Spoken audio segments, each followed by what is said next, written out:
Hello and welcome to Cloud Native Automation with Redis Enterprise Kubernetes Operator. I am Amiram Mizne, Principal Product Manager with RedisLabs. Who is this session for?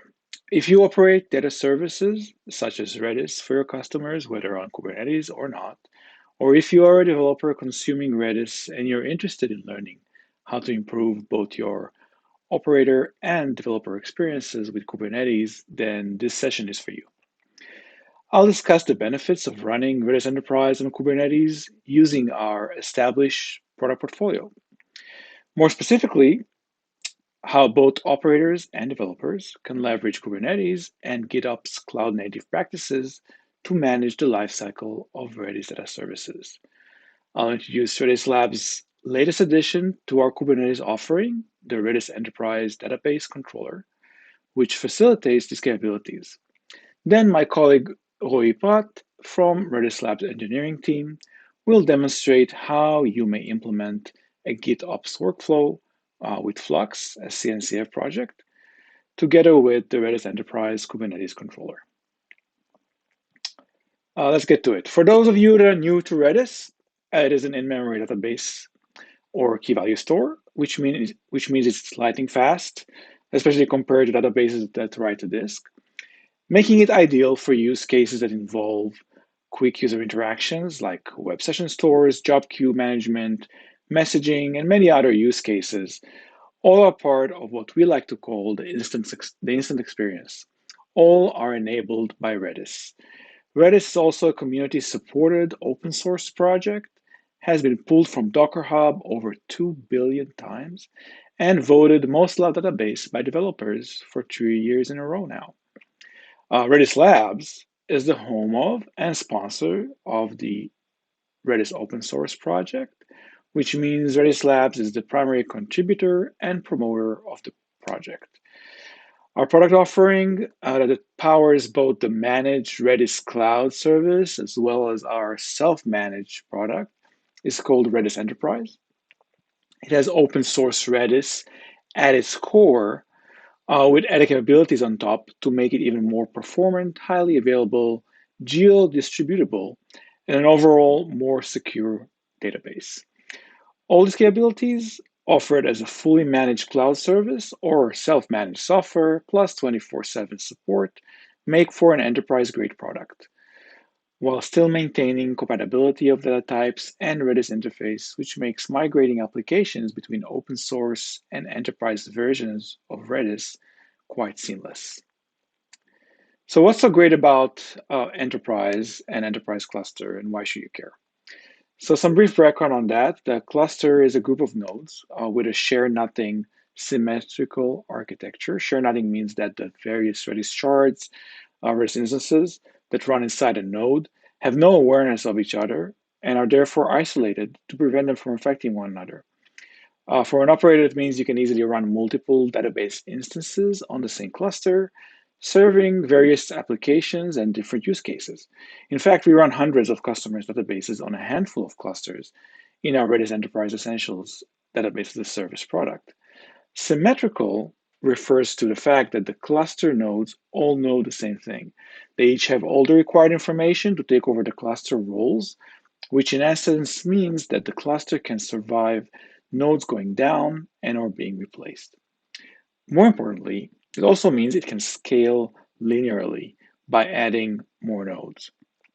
The enterprise cluster provides a management API, a graphical UI, and a proxy, which amongst other things provides a single endpoint to applications, making database sharding transparent to developers and applications. It also takes care of data replication, shard placement in the cluster, shard failover, and many more functions. Now let's talk about Kubernetes. How does Kubernetes fit into this picture? So first, Kubernetes has become the standard platform for container orchestration, and Redis is one of the most popular container launched from Docker Hub, as we mentioned earlier, about 5 million pulls per day. And indeed, more and more developers are using Kubernetes to manage their Redis deployment. We're seeing the same trend with the enterprise cluster customers. As we'll show here, one of the quickest and easiest way to deploy and operate self-managed enterprise cluster is by running it on top of Kubernetes. And the same goes for the developer experience. Let's see how that is accomplished. So Kubernetes provides primitives which work well as our cluster infrastructure, starting with stateful sets with their identical pods, ordinal index, providing ideal infrastructure for running the share-nodding symmetrical cluster nodes we mentioned earlier. Now, ordered persistent storage in a stateful set enables database persistence and ensures that the very same persistent volume gets attached to the same pod in the stateful set, even when it gets rescheduled. Now, things like anti-affinity rules allow for scheduling pods on different nodes, improving availability, which can be further strengthened using topology keys and rack awareness. Now, Kubernetes helps with networking as well. So Kubernetes services expose database endpoints, metric scraping endpoint for our enterprise cluster management endpoint, and Kubernetes ingress controllers allow us to expose these outside the Kubernetes cluster. Namespaces, role-based access control, roles, role binding, secrets, all of these allow us to manage password, certificates, and control access to the various aspects of the cluster. So there are two systems. One is a Redis instance or shard orchestration system, which is the enterprise cluster. The other system is the Kubernetes container orchestration and infrastructure abstraction system. And we need to make those two systems work together. This is where the cluster custom resource and custom controller, also known as a Kubernetes operator, comes in. The cluster custom resource aggregates all the Kubernetes elements that I've mentioned before: stateful sets, services, secrets, roles, etc. The operator manages the custom resources by automating their deployment and their configuration scaling, upgrades, recoveries, all the things that an administrator, a human operator would do are delegated to the Redis Enterprise operator. And at RedisLabs, we've taken our experience running Redis as a cloud service and put that into that operator. So the 7 years we've been in production, over 1 million databases that we've created, running over 500 different data centers, dealing with multiple events of node failures and public cloud going down altogether. We took all that experience, poured that operational expertise into that operator or custom controller. Now, the operator reconciles the state of the Redis Enterprise cluster custom resource from repointing a database service when its master shard moves to a different node, which is a simple operation, but up to anything like recovering a cluster from quorum loss is performed by the operator. Now, how do we use these tools? One of the key characteristics of Kubernetes API is that it's declarative. You specify the desired end state, and Kubernetes works to achieve and maintain it. Let's say we want a 3-node cluster, which has all of these components, all of these Kubernetes primitives we've discussed. Once we deploy the custom resource definition, the CRD, and the operator, and that's accomplished by applying a single YAML, we specify the cluster name and how many nodes of the cluster we want, and the operator creates a cluster for us. With many of the other knobs we can turn, set to defaults, it also provides us with the status of the cluster. Now, obviously, you can turn those knobs later if you want to, but to get started, all you really need is a name and a number of nodes, and the operator does the rest. How about a database? So till today, to get a database set up, you can either use the enterprise UI as a human user, or the REST API for machine-to-machine setup of a database. Today, we're introducing the Redis Enterprise Database Controller, or REDB for short, The database controller simplifies the CRUD process, create, read, update, delete of a Redis database by providing a Kubernetes native declarative method of managing a Redis database on a Redis Enterprise cluster as a Kubernetes resource. Now, the user declares the desired database using the RDB custom resource and specifying the target cluster. In this case, you'll see marked in red here, Redis Enterprise Cluster, or REC for short, and the operator creates the database. Updates database resource, which also includes creating a secret with bind information that Kubernetes applications can mount. As you can see, again, we've basically gave it a name and a size, and most of the other defaults were provided by the operator. What happens if a user makes a mistake or if implementing the declared database will lead to an illegal condition? Kubernetes takes care of this scenario for its own primitives with an admission controller. For example, if I try to create a Kubernetes service in a namespace that already contains a service with the same name, Kubernetes doesn't let that service persist and remain in an error state forever due to that conflict. Instead, an admission controller, part of the Kubernetes API, verifies, among other checks, that there is no service with the same name, and then throws an error to the client. And that object doesn't get persisted until the client fixes that error. Now, we'd like to achieve the same behavior with our Redis database. But since it is a custom resource that Kubernetes is natively aware of, then we extend the Kubernetes API with a custom admission controller. Now, earlier I showed you guys a user creating the custom resource directly, so that was a little bit of a cheat. The client first has to hit the Kubernetes API, where the request gets validated. Once we deploy our custom admission controller, then that validation gets delegated from the Kubernetes API to our admission controller. In order to achieve that, it goes to a proxy to find out which of the admission controllers it needs to talk to. We can have multiple clusters running in different namespaces. We have to find that right namespace and hit that admission controller, and that admission controller will run a dry run to make sure that it can actually implement that database custom resource request specifically for that cluster, amongst other checks that it does for us. And of course, if there's other namespaces, then those requests will go there.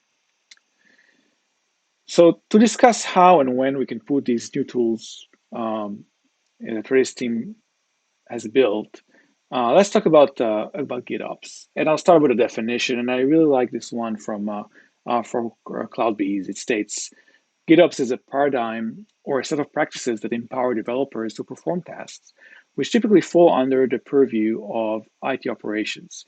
Gitops requires us to describe and observe systems with declarative specification that eventually form the basis of continuous everything. So that resonates very well with what we're trying to accomplish, right? We have a cluster and database controller in place and now enables both operators and developers to do just this, right? Most aspects of Redis Enterprise, where it's setting up and maintaining the cluster by an operator, or deploying a database and binding it to an application, monitoring that cluster, monitoring that database for its state, they're all now available through a declarative system, as we just showed. So let's turn to a demonstration, and I'll hand it over to my colleague, Roy Pot. Hi guys, my name is Roy, and I'll be showing you the demo today. So let's go over the demo architecture. I've set up a Git repo in github.com that has a folder with all the resources that we will need for this demo. We also have a Kubernetes cluster in GKE, and in this cluster we have two namespaces. In the first, called Flux, we have the Flux CD program, and this is a program that manages Gitops for us. And in the second, we'll have the operator, the Redis Enterprise cluster, and other resources we will use in this demo. So the Flux CD deployment that we have here will pull Git changes from our github.com Git repo and manage all the resources in the other namespace. Namely, we'll have a Redis Enterprise operator, which is a system that manages Redis Enterprise clusters and databases. We'll have one Redis Enterprise cluster. Later on, we'll create one Redis Enterprise database that serves an application called guestbook. And we'll have one YAML file that describes both the guestbook application and the Redis Enterprise database. We'll also have a load balancer in a service that exposes guestbook application to the internet. And we'll connect to that application via a browser. This application is based on the examples in Kubernetes repo.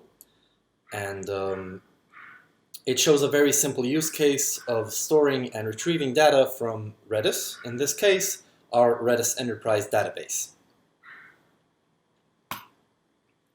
So let's talk a bit about Flux CD. Flux CD is what you see here in the deployment that pulls Git changes and manages these resources. So Flux CD is a Gitops operator for Kubernetes. Basically, it ensures that the state of the Kubernetes cluster and its namespaces matches the configuration in the Git. Right? So if we make a change to that Git, it gets changed in the Kubernetes cluster automatically. It's a CNCF sandbox project, which means moving forward it'll be well supported. For more information, please go to fluxcd.io. So let's move to the demo. Okay, in the command line we see I have watch kubectl get all, and this shows all the resources that we have. So we have 3 pods here of Redis Enterprise. This is our Redis Enterprise cluster. We have an admission controller that we'll talk about later. We have the Redis Enterprise operator, which created this cluster.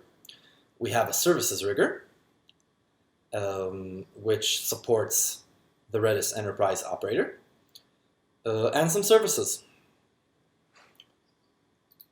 On the second page, we have a watch of all Redis Enterprise databases, and as you can see right now, we have no Redis Enterprise databases. So in the web browser, we can see the repo that I created for this demo. It has all the necessary instructions of how to replicate this demo.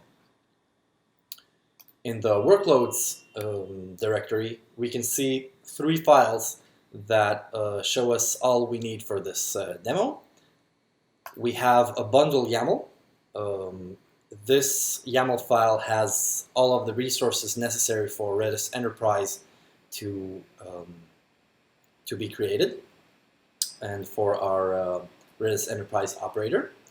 So here's a custom resource definition of Redis Enterprise databases. We also have roles and permissions and deployment of Redis Enterprise operator, which is the operator that we're running.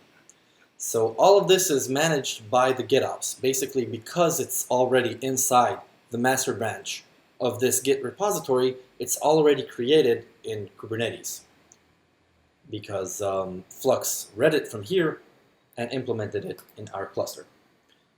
The other thing that we have in this directory is the REC, the Redis Enterprise Cluster YAML. And this is a very short YAML that basically says we want to have a Redis Enterprise cluster, and this is its name, Redis Enterprise.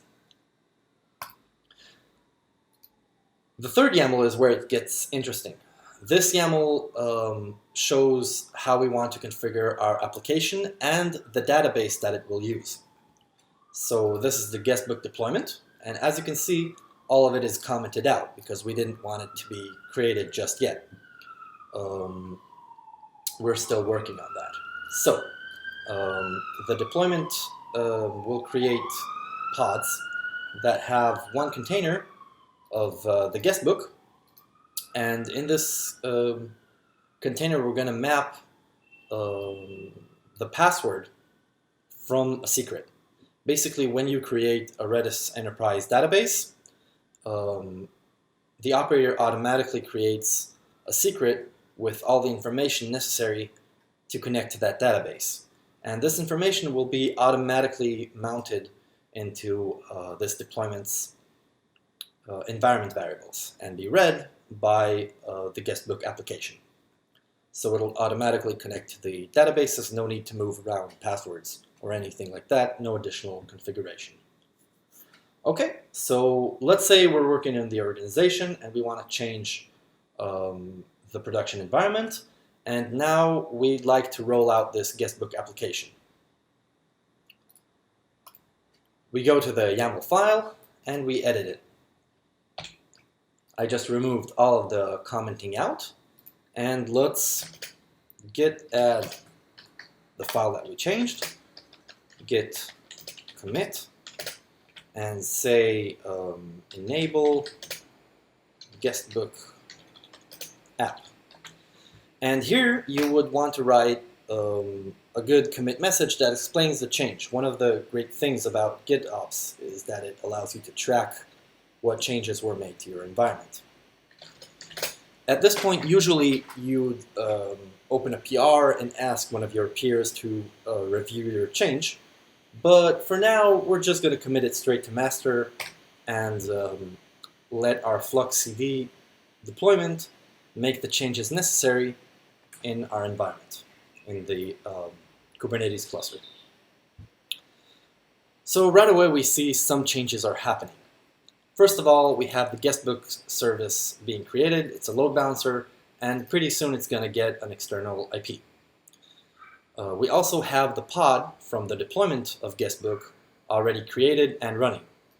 But what about the database? Well, the database we can see was created, and we decided to have it without replication, and maybe we'll look into that later. And we can see the database is created. It has one shard and it's active, looking great. Looking back at the guestbook service, we can now see that the external IP has been exposed on port 80, so we can connect to our service. We go to the browser.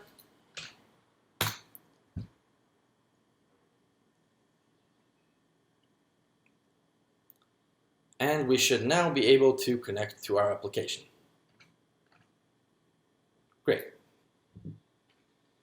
So if we write a message here, let's say blah, this gets stored to the Redis database. And if we create another browser tab, we connect to the same application with the same database behind it, and yeah, it still says blah because it retrieved this information from the Redis database. So it works. Great. Let's say later on one of our peers is looking at this Git configuration that we have and sees that we've set replication to false. That really doesn't make any sense. So let's change that to true and make that change. And as we can see right now, replication is indeed false in the Redis Enterprise database. But if we change the setting in our Git repository, this will be changed in the production environment as well, again with the same update loop from our Flux CD deployment. Git add the change, git commit enable replication. Again, this will probably be submitted in a PR and reviewed by a peer, but for now, we're going to push straight to master.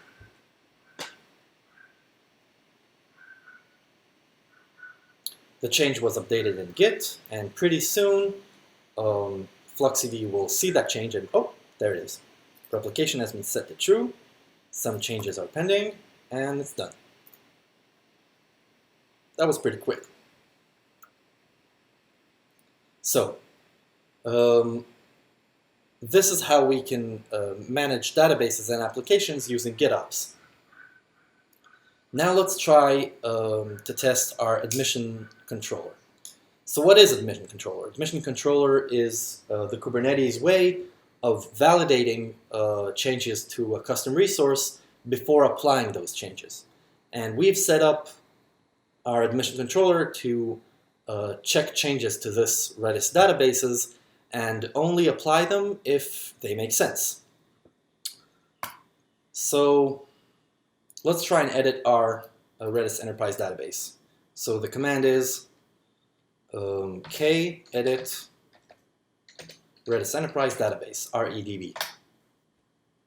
Okay, and we see the specification. We'll add a new line called eviction policy. And we'll set that to something that doesn't make sense. No sense. Okay, we'll try and save this. Now this is not being done via Gitops. So first let's maybe disable our Gitops integration.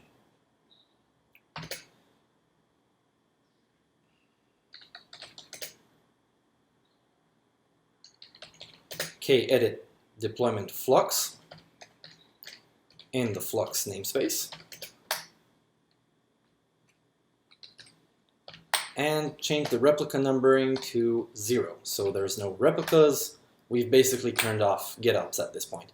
And this is just to make sure that Gitops doesn't override this setting that we're adding that doesn't make any sense and corrects us automatically. Because we don't want it to correct us right now.